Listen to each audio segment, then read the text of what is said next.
Welcome back. آپ نے عوام کی رائے سنی. آج ہم بات کر رہے ہیں کہ رمضان کے مہینے میں اتنی شدید مہنگائی کیوں ہے. اس وقت میرے ساتھ اسٹوڈیو میں موجود ہیں جناب رضوان رضی صاحب جو کہ ایک سینئر اینالسٹ ہیں. السلام علیکم رضوان صاحب اینڈ ویلکم ٹو دی شو. جی, پاکستان کے اندر ہر رمضان میں قیمتیں اتنی زیادہ بڑھ جاتی ہیں, no government is able to control that.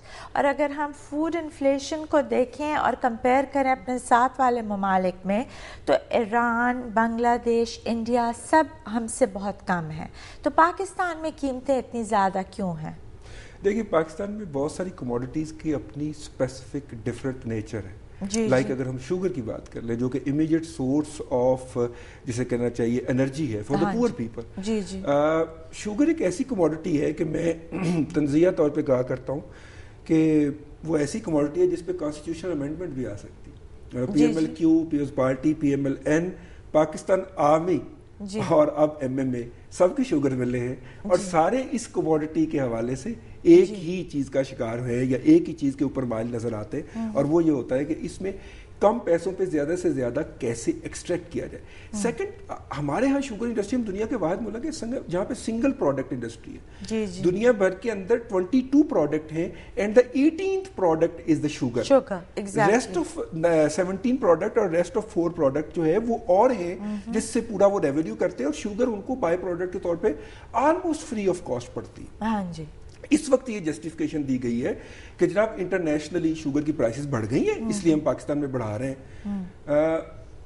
April کے اندر جب کرشنگ سیزن آف ہوا تھا اس وقت شوگر انڈسٹری نے کہا تھا کہ ہمارے ہاں شارٹیج ہوگی 5 لاکھ کی, یعنی آلموسٹ 500,000 میٹرک ٹن کی, جبکہ گورنمنٹ کا کہنا تھا کہ 1.5 سے 2 لاکھ کی شارٹ فال ہے.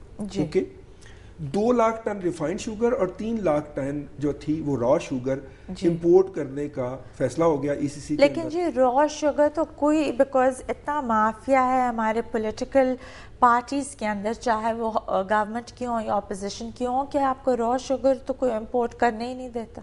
نہیں, وہ را شوگر تو انہی کے کہنے کے اوپر تو امپورٹ کی جا رہی تھی کہ یہ را شوگر منگوائیں, ہمیں دیں, ہم اس کو ریفائن کر کے لوگوں کو بیچیں گے. پھر وہ تو نہیں آئے. لیکن وہ اب دیکھنا یہ ہے کہ اپریل میں جب فیصلہ ہو گیا اور اس وقت جو میکسیمم پرائس تھی آسٹریلیا کی بیسٹ شوگر کی پرائس کراچی پہنچ کے $411 تھی, جو کہ 33 روپے اور 45 پیسے کے راؤنڈ اباؤٹ بنتی ہے. اگر ہم ڈالر کو 82 پہ کاؤنٹ کر لیں اس وقت ڈالر 80 کا ہو چکا تھا. اگر آپ 82 کے آج کے اوپر بھی کاؤنٹ کریں تو 33 روپے 45 پیسے تھی.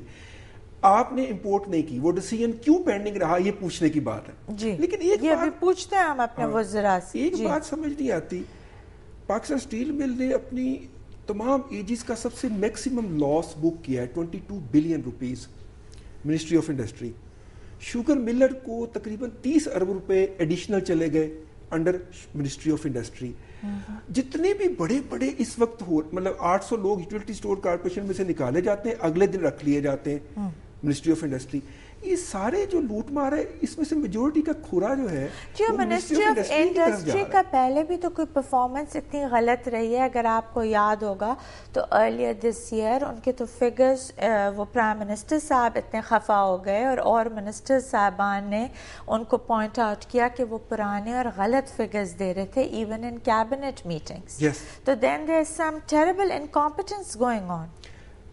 ٹیریبل انکمپیٹنس کے ساتھ ساتھ جو ہے مطلب کہ اگرچہ اللہ تعالیٰ نیتوں کے حال بہتر جانتا ہے, لیکن اپریل میں ڈیسائیڈ ہو جانا ای سی سی کے فورم کے اوپر اور اگست تک آپ امپورٹ نہ کر سکیں, اس کے اندر انٹینشن کے اوپر بھی ڈاؤٹ کیا جانا چاہیے. تو پھر جی ای سی سی میں تو finance ministers also very much there, تو پھر ان کی بھی رسپانسبلٹی ہوتی ہے کہ یہ سب کریں. بٹ امپورٹ کرنا تو منسٹری آف انڈسٹری کو پھر کسی نے پش کرنا ہوگا, بیکاز وہ تو خود لگتا ہے ٹوٹلی پیرالائزڈ ہیں, کچھ بھی نہیں کر رہے, پیرالائزڈ ہیں یا کچھ کرنا نہیں چاہ رہے. اور جس ہیسٹ کے اندر انہوں نے 50 روپیز ریلیز پرائس دے دی ہے شوگر ملز کو, اس سے لگتا ہے کہ وہ پوری طرح اس کے اندر پیرالائز نہیں, پوری طرح انوالو اور ایکٹیو ہے. ہاں جی.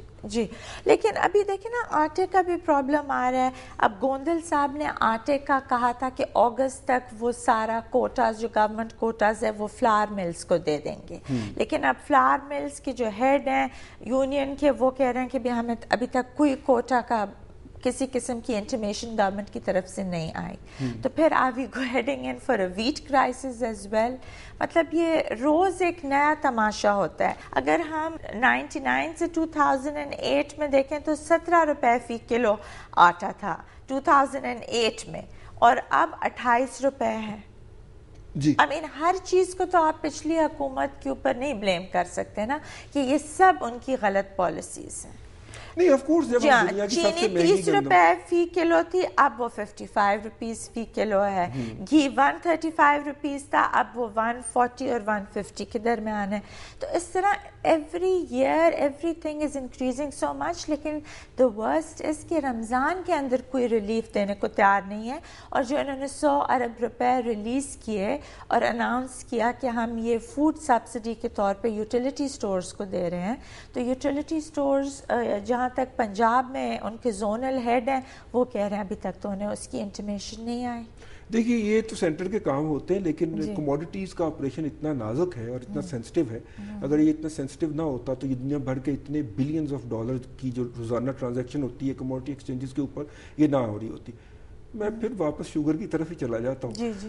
انڈیا کا ہمارا شارٹ فال تھا 1 سے 2 لاکھ ٹن کا, انڈیا کا شارٹ فال تھا 30 لاکھ میٹرک ٹن کا. ٹھیک ہے. انڈین گورنمنٹ نے 25 lakh metric ton global market میں سے چینی خریدی, اور کسی کو کانوں کان خبر نہیں ہونے دی کہ وی آر بائنگ. باتوں کا سلسلہ کنٹینیوڈ رکھیں گے, لیکن ایک بریک کے بعد ہمارے ساتھ رہیے گا.